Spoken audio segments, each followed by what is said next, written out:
सर्वत पाणिपादं तत् सर्वतो अखिशिरोमुखं सर्वत श्रुतिमलोके सर्वमावृत्यतिष्ठति। ओं नमो भगवते वासुदेवाय। ओं श्री परमात्मने नमः। तांकर सकल दिगरे हस्त और पाद रही, सकल दिगरे नेत्र शिर और मुख रही, सकल दिगरे कर्ण रही। कारण से संसार रे सबुको व्यापी रही। तांकर सकल दिगरे हस्त और पाद रही कहिबार अभिप्राय कौन? यहाँ द्वारा प्रकाश करा जाउछि जे सेई परम ब्रह्म परमात्मांकर सकल दिगरे हस्त रही। तांकु जेकोसी स्थानरु जेकोसी वस्तु समर्पण कले भी सी ताहा सेठारु ग्रहण करने को समर्थ। ठीक सेहीपरि सबुठारे तांकर पाद रही। कौनसी भक्त तांको चरण रे जेकोसी स्थान रे प्रणाम आदि कले भी सी ताहा सेठारे ग्रहण करती। से सर्वशक्तिमान होइतिबारु सर्वत्र सबु इंद्रियर कार्य करि पारंती। तांकर हस्त इंद्रियर कार्य करुथिबा ग्रहण शक्ति और पाद इंद्रियर कार्य करुथिबा चलन शक्ति सर्वत्र व्याप्त होई रहिछि। तांकर सकल दिगरे नेत्र शिर और मुख रही। यह कहिबार भाव कौन? यह कही मध्य सेई ज्ञेय तत्वर सर्वव्यापकता ही प्रकाश करा जाइछि। सर्वत्र तांकर चक्षु रहिथिबारु से देखि पारु नथिबा स्थान बोली किछि नाही। तेणु तांको दृष्टिरु कौनसी विषय लुचि रही पारे ना। तांकर शिर सर्वत्र रही। तेणु तांकर सत्कार करिबा उद्देश्य रे भक्तजन माने जेकोसी स्थान भी जेउ पृष्ठ प्रभृति पदार्थ छड़ाती से सब ठीक भाव रे शिर रे ही लागी हुए। कारण एपरी कौनसी स्थान नाही जेउटी भगवानंकर शिर नाही। तांकर मुख सर्वत्र रही। तांकर भक्त तांकु जेकोसी स्थान भी नैवेद्य अर्पण करंतु ना काहींकि से ताहा स्वीकार करि नियंती।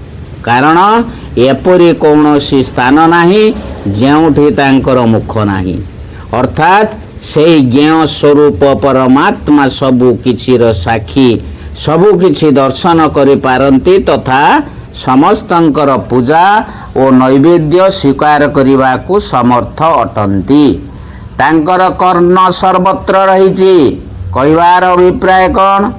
एथिरे भी ज्ञेय स्वरूप परमात्मांकर सर्वव्यापकता ही वर्णित होइछि।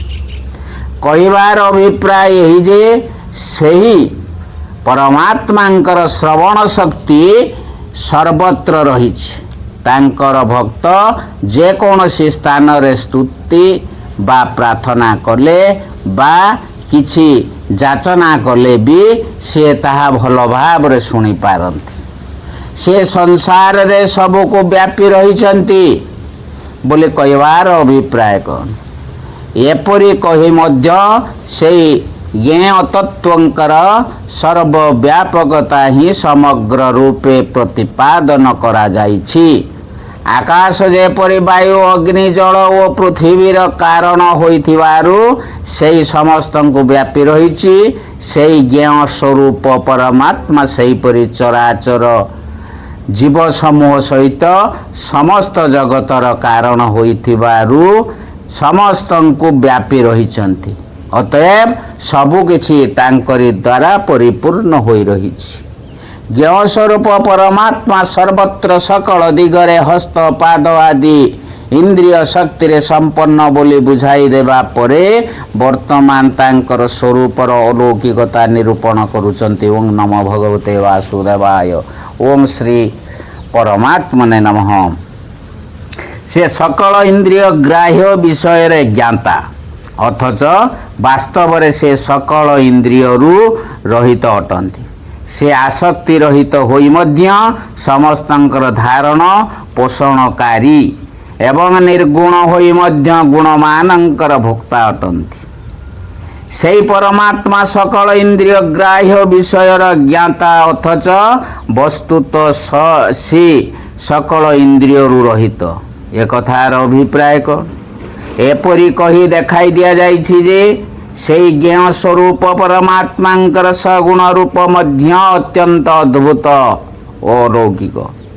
କହିବାର ଅଭିପ୍ରାୟ ଏହି ଯେ 13 ଶ୍ଲୋକରେ ପରମାତ୍ମାଙ୍କର ସକଳ ଦିଗରେ ହସ୍ତପାଦାଦି ଇନ୍ଦ୍ରିୟ ସବୁ ରହିଛି ବୋଲି ଯାହା କୁହାଗଲା, ସେଥିରୁ ବୁଝିବା ଉଚିତ ନୁହେଁ ଯେ ସେହି ଜ୍ଞେୟ ପରମାତ୍ମାଙ୍କର ଅନ୍ୟ ଜୀବମାନଙ୍କ ପରି ହାତ ପାଦ ପ୍ରଭୃତି ଇନ୍ଦ୍ରିୟ ରହିଛି।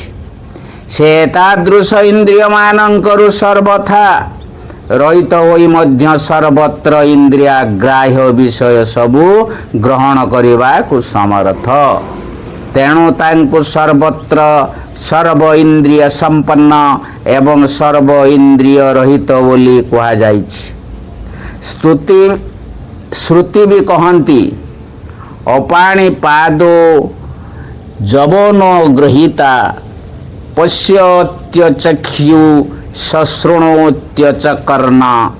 ଅର୍ଥାତ୍ ସେହି ପରମାତ୍ମା ହାତ ପାଦ ନଥାଇ ବି ବେଗରେ ଚାଲନ୍ତି ଓ ଗ୍ରହଣ କରନ୍ତି ଏବଂ ଆଖି କାନ ନଥାଇ ବି ସବୁକିଛି ଦେଖନ୍ତି ଓ ଶୁଣନ୍ତି। ଓଂ ନମ ଭଗବତେ ବାସୁଦେବାୟ। ଓଂ ଶ୍ରୀ ପରମାତ୍ମନେ ନମଃ। ତେଣୁ ଏହି ବର୍ଣ୍ଣନାରେ ଦେଖାଇ ଦିଆଯାଇଛି ଯେ ତାଙ୍କର ସ୍ୱରୂପ ଅଲୌକିକ। ସେ ଆସକ୍ତି ରହିତ ହୋଇ ମଧ୍ୟ ସମସ୍ତଙ୍କର ଧାରଣ ପୋଷଣ କରନ୍ତି। ଏକଥାର ଅଭିପ୍ରାୟ କ'ଣ? ଏପରି କହିବାର ଅଭିପ୍ରାୟ ହେଉଛି, ସଂସାରରେ ମାତା ପିତା ଯେପରି ଆସକ୍ତିବଶତଃ ହୋଇ ନିଜ ପରିବାରର ଭରଣ ପୋଷଣ କରନ୍ତି, ପରମାତ୍ମା ସେହିପରି ଧାରଣ ପୋଷଣ କରନ୍ତି। କୌଣସି ପ୍ରକାର ଆସକ୍ତି ନ ରଖି ସେ ସମସ୍ତଙ୍କର ଧାରଣ ପୋଷଣ କରନ୍ତି। ତେଣୁ ଭଗବାନଙ୍କୁ ସକଳ ପ୍ରାଣୀଙ୍କର ସ୍ୱରହୃଦ ଅର୍ଥାତ୍ ଅହେତୁକ ହିତକାରୀ ବୋଲି କୁହାଯାଇଛି। କହିବାର ଅଭିପ୍ରାୟ ଏହି ଯେ ସେହି ଜ୍ଞେୟ ସ୍ୱରୂପ ସର୍ବବ୍ୟାପୀ ପରମାତ୍ମା ବାସ୍ତବରେ ଆସକ୍ତି ଦୋଷରୁ ସର୍ବଥା ରହିତ ଅଟନ୍ତି। ତଥାପି ପ୍ରକୃତି ସହିତ ତାଙ୍କର ସମ୍ବନ୍ଧ ଥିବାରୁ ସେ ସମସ୍ତଙ୍କର ଧାରଣ ପୋଷଣ କରନ୍ତି। ଏହା ତାଙ୍କର ଅଲୌକିକତା। ସେ ନିର୍ଗୁଣ ହୋଇ ମଧ୍ୟ ଗୁଣାକାର ଭୋକ୍ତା ଅଟନ୍ତି। ଏହାର ଅଭିପ୍ରାୟ କ'ଣ? ଏହାଦ୍ୱାରା ମଧ୍ୟ ସେହି ପରମାତ୍ମାଙ୍କର ଅଲୌକିକତା ପ୍ରତିପାଦନ କରାଯାଇଛି। ଅଭିପ୍ରାୟ ଏହି ଯେ ସେହି ପରମାତ୍ମା ସକଳ ଗୁଣର ଭୋକ୍ତା ହୋଇ ମଧ୍ୟ ସେ ଜୀବମାନଙ୍କ ପରି ପ୍ରକୃତିର ଗୁଣରେ ଲିପ୍ତ ନୁହନ୍ତି। ସେ ବାସ୍ତବରେ ଗୁଣମାନଙ୍କରୁ ସର୍ବଦା ଅତୀତ। ତଥାପି ସେ ପ୍ରକୃତି ସମ୍ବନ୍ଧରୁ ସକଳ ଗୁଣର ଭୋକ୍ତା। ଏହା ହିଁ ତାଙ୍କର ଅଲୌକିକତା।